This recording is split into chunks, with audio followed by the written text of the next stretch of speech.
Tout professionnel de santé, quel qu'il soit, a des motifs d'intervention.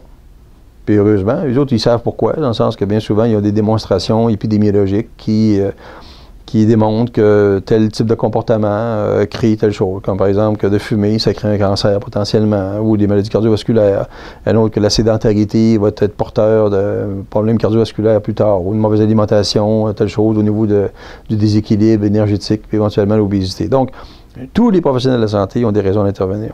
Le gros problème des professionnels de la santé, c'est qu'ils s'imaginent que les motifs de leur intervention sont similaires aux motifs d'adoption du monde.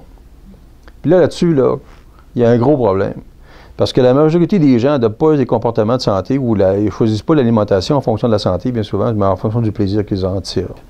Les raisons de santé sont importantes pour le professionnel dans la construction et la justification de son intervention.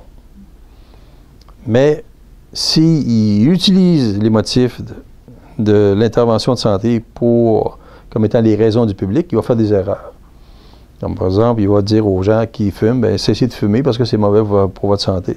Le problème là-dedans, c'est que autant les fumeurs que les non-fumeurs, que les ex-fumeurs, que ceux qui fument de façon invétérée, savent tous que fumer, c'est mauvais pour la santé. Donc, c'est pas discriminant comme information. Si c'est pas discriminant comme information, comment puis-je utiliser cette information-là pour avoir une information ciblée aux cognitions de la personne? Ça veut dire que le fumeur qui fume, à partir du moment où je sais qu'il sait que fumer, c'est mauvais pour la santé, donc de cesser de fumer serait bon pour sa santé, mais s'il ne cesse pas de fumer, c'est parce que c'est autre chose qui supporte son agir. Puis si je ne vais pas gratter exactement sur qu'est-ce que c'est exactement, comment construire mon intervention, bien, je vais manquer mon coup. Il va y avoir des circonstances où les prises d'action du monde sont liées à une raison de santé.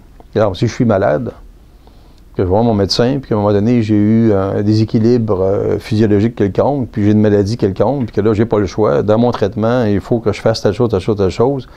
Donc, l'adhésion au traitement, ou bien la prise de mes médicaments, ou bien suivre la prescription du traitement, etc. Oui, ça va être des raisons de santé, éventuellement, qui vont guider mon agir. Mais une fois que ma santé est rétablie, et puis que je reprends mon quotidien, est-ce que vous croyez vraiment que ce sont des motifs de santé pour lesquels les gens, mettons, font telle chose, telle chose, telle chose?